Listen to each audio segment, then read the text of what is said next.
blood dripping from the moon. The stars have fled, the sky is being eaten. Flies, clever flies, swarm over everything. Please donate to our show. We'd appreciate it. Thank you to Linda Jewell, Randy Walker, and John LaBelle for donating, and to the multitude of faceless entities for devouring our world. Go to commonplacebooks.com and click on Welcome to Night Vale to donate before it's too late. Thank you. There's a thin, semantic line separating weird and beautiful, and that line is covered in jellyfish. Welcome to Night Vale.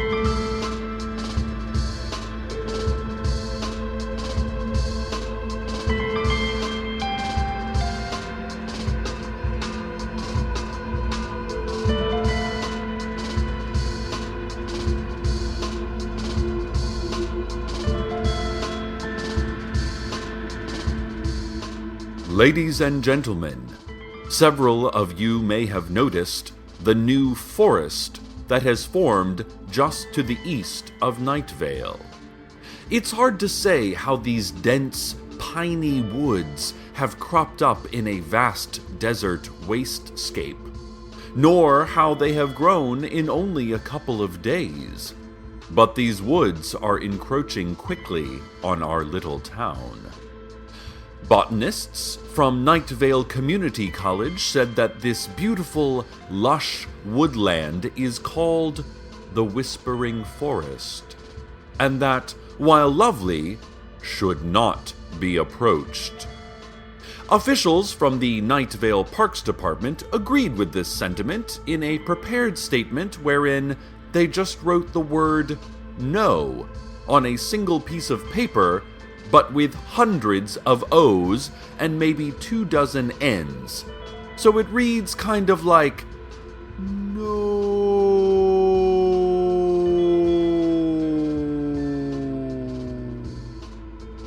Or maybe it's more of an echoey scream.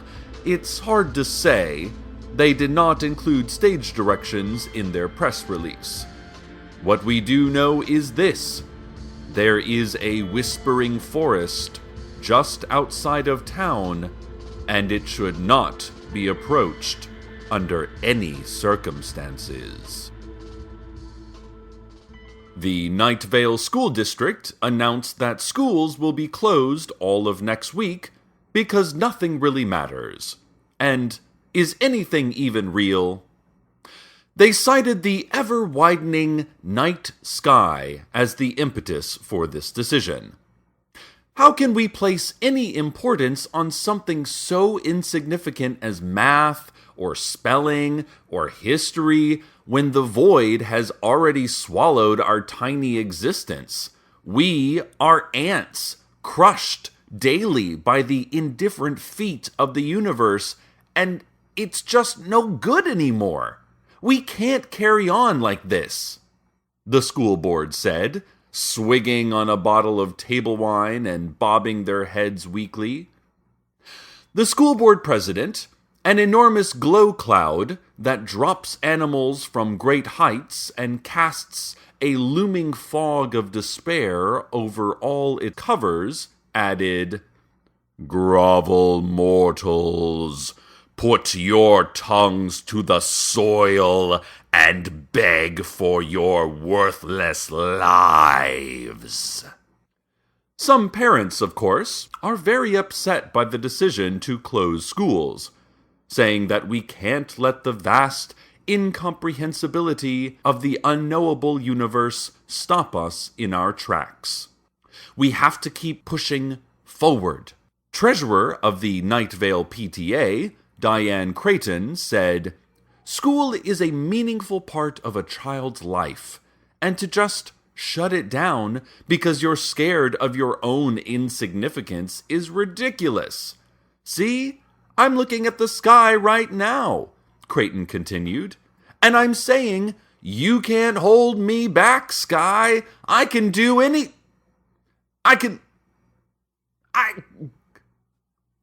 Creighton then stopped speaking, lowered her loosening fist to her side, and then sighed audibly.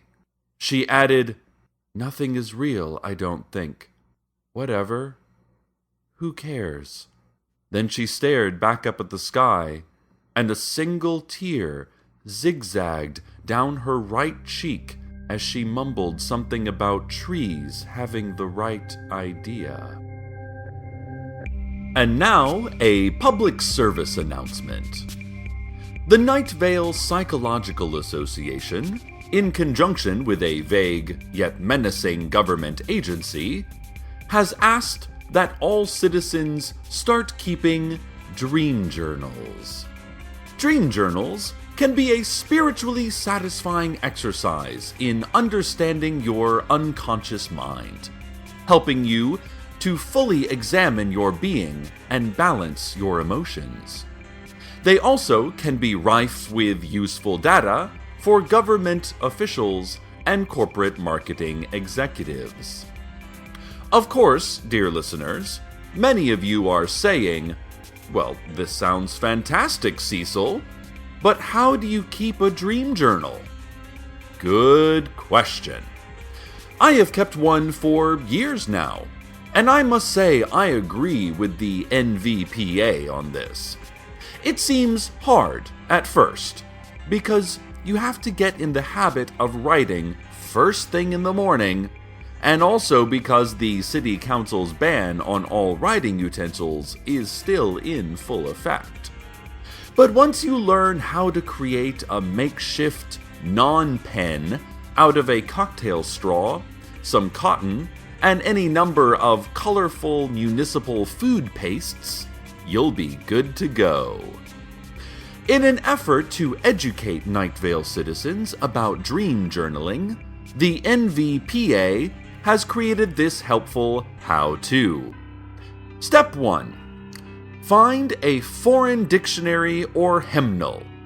It is strongly preferred that you choose something in Russian or Ukrainian, but German will work too. Step 2. Carve out several pages, creating a secret compartment in the book. Step 3. Write down your dream in great detail the moment you wake up. Step 4. And this is the most important step of all. Eat the paper you wrote your dream on, and then place a bird skeleton in the book. Finally, bury the book near a magnolia or willow tree and repeat each day. The sooner you start this process, listeners, the sooner you can start actualizing your existence, exploring your inner self, and the sooner the Sheriff's Secret Police can track down and arrest those vile miscreants who keep dreaming about horses. More on the Whispering Forest. Larry Leroy, out on the edge of town, said that he went out to the Whispering Forest this morning just to see what all the fuss was about, and said that as he neared the wood's edge, he felt a terrible sense of fear and began to tremble and sweat. But then he heard a small, ungendered voice whisper, "You look so nice today, Larry. I like what you have done with your beard. And just look at that belt. Is that new?" And of course, Larry's beard is looking very good, listeners. He finally grew out his old goatee and stopped dyeing it black. It's now a full, even blanket of soft-looking, peppery wisdom, comforting his wise, noble face. The forest is totally right. So Larry said he entered the woods, and all his angst just melted away. He felt young and carefree in a way he'd never felt, and the woods told him they loved him. "We love you, Larry," the Whispering Forest reportedly whispered. "You are good, and you look good. Do you want to hang out more? Let's hang out and tell some jokes and maybe play games. You are a good friend. Let us be friends." Larry said he wanted to stay, but that he remembered that he had cable TV and didn't want to miss anything just because there was some beautiful nature he'd never explored. So he went home to catch an Iron Chef America marathon. So, listeners, it sounds like the Whispering Forest is actually pretty nice. I can't imagine what all those academic types and bureaucratic pen pushers were going on about. Larry made it sound like a really friendly place. I'm going to send intern Richard out there and see what else we can learn about this fascinating new addition to our landscape. And now a look at the community calendar. Monday is the opening of the new exhibit at the Children's Science Museum. The exhibit is called "The Moon is a Lie." It explores how the moon is a government-created myth to keep us all from knowing about the ancient alien machinery that controls the oceans. In the hands-on learning room, children will be able to make their own moons out of styrofoam and aggressive propaganda, just like the Masons did. Tuesday, Buddy Holly returns to Dark Owl Records. There will be no performance or book signing, and no one will see him. He will just hover over music lovers' shoulders and disapprove of their misguided musical tastes. Incorrect shoppers will receive a bout of uncontrolled sobbing and a horrifying chill up their spine from the legendary rock and roller himself. Thursday is Recycling Pickup Day. Paper goes in blue bags, plastic in clear, and any teeth you have lost because of last week's public water mishap should be gently placed in a wooden box and set afire. Friday, at the Night Vale Recreation Center, are cooking classes for beginners. Amateur chefs can learn about knife skills, the basics of baking, and a seminar about whether or not deer feel pain or are just sad. Saturday afternoon is a secret parade. You will know where and when it is, if and when you are chosen to see its secret floats and hear its secret songs. Sunday is the day we decided last fall we would clean up around here. You promised. We need to clean up, okay? And that's this Sunday. Don't make other plans. You always do that. You are always doing that. And now, a word from our sponsor. You cannot see. You grope around wildly, as your footing is also unstable. You feel a thin liquid filling your shoes. It is not water, you can tell. A pungent smell of brine or anxiety. Your hand strikes something solid, a wall, you think. It is soft, leathery, but also wet. You keep your hands to the surface and it is moving in and out, like it is breathing. No, more like spasms. You hear a dull rumble from above, a gurgle from below. You still see nothing. The walls jerk back quickly. You lose your balance and slide down to the floor, which is the same surface, but now the liquid is sloshing past you. Something grabs your leg. Something is grabbing your leg. You are being pulled down. You cannot see. Which way, madness? Which way, madness? You scream, but no sound comes from your stubborn lips, your impudent throat. You reach for what? You do not know. Only that you reach. A blinding flash, a moment of understanding. You are in an empty storeroom, tied to a chair. There are others, but they are hooded and limp. You recall this living nightmare. You take comfort in its familiar pain. You smell fermentation and can hear a dull, unending beeping. Someone shouts in a language you do not know. You love your family. You love them. Welcome to Red Lobster. Come see what's fresh today.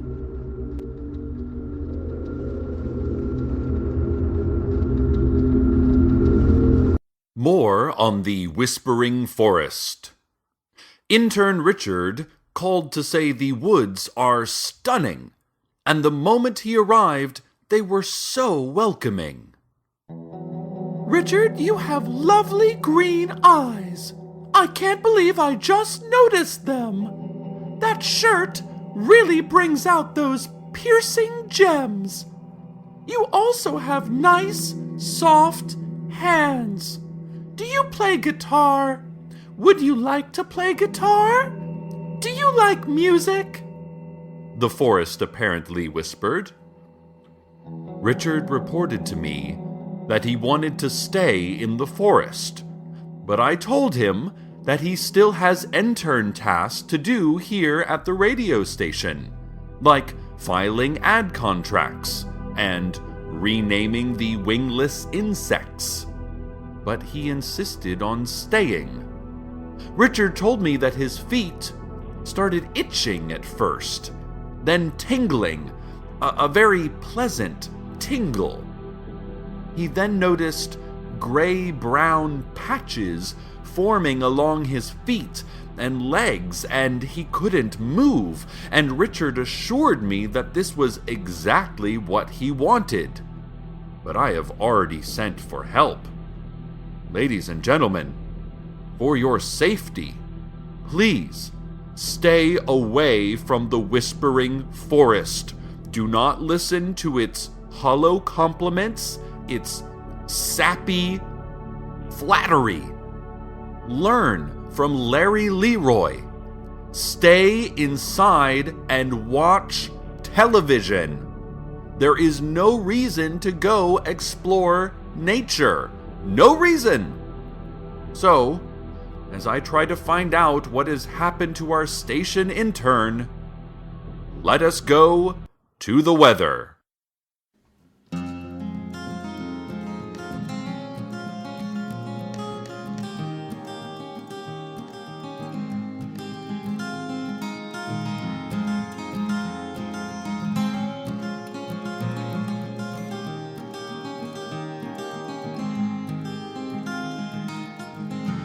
Fighting monsters through the night. We both know she'd rather be at home with them both, but necromorphs in dark and light. Understanding comes from more than just one look.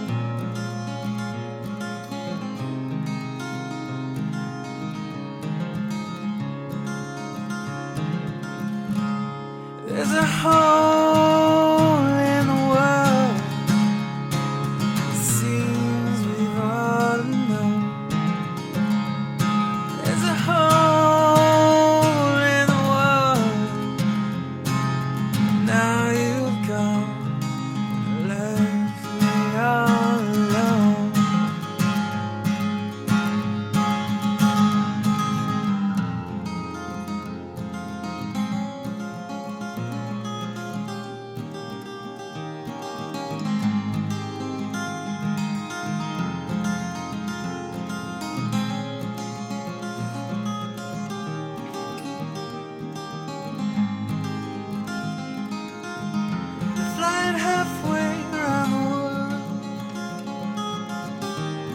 frenzied pace to try and find some miracle cure.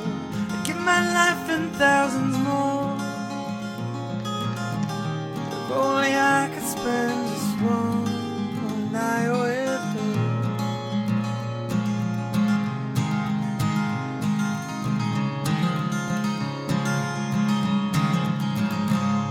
There's a hole in the world,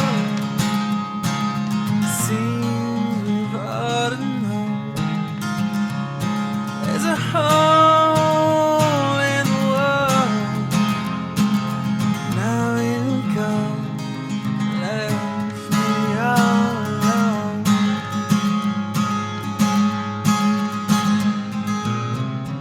Oh, when a friend cursed and curious self. Oh, and afraid still left and cradle itself.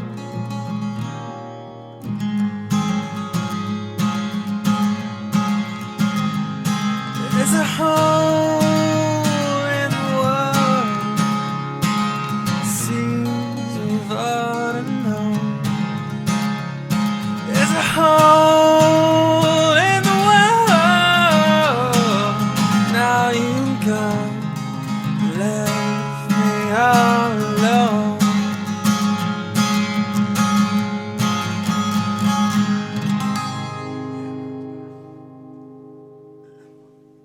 Well, listeners, there's good news and bad news from the Whispering Forest. The bad news is that intern Richard, as we know him, is lost to us forever, as are the dozens of first responders, concerned citizens, and curious nature lovers who all went to the Whispering Forest today. To the family of Richard, let me say I am terribly sorry for your loss. He was an excellent intern, and he will be missed.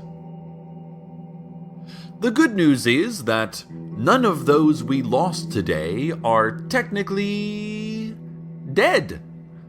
According to Simone Rigido from the Earth Sciences Building at Night Vale Community College, the Whispering Forest is a place where we can all plunge our feet and hands into the cool, soft soil, allowing our fingers and toes to grow and spiral into the earth, quickly and deeply intertwining with themselves, each other, snaking in and through a complex organic network to become one.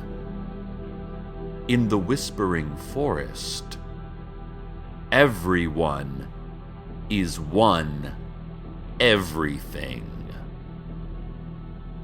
They share each other now.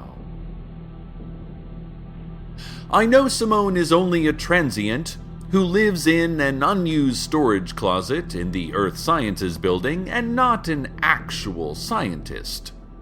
But I thought that was a beautiful story, and it brought some meaning to the otherwise meaningless life of an intern. So, rest easy, Night Vale, knowing that we have lost no one today. They have gained each other. They share the soul of the Whispering Forest now, and we will have them always. Or at least however long trees live, which I think is fairly long. I'm not really sure. I had a hamster as a child and it died in like 2 weeks, so meh, what do I know? Stay tuned next for the sound of a rapidly beating heart. As always, good night, Night Vale. Good night.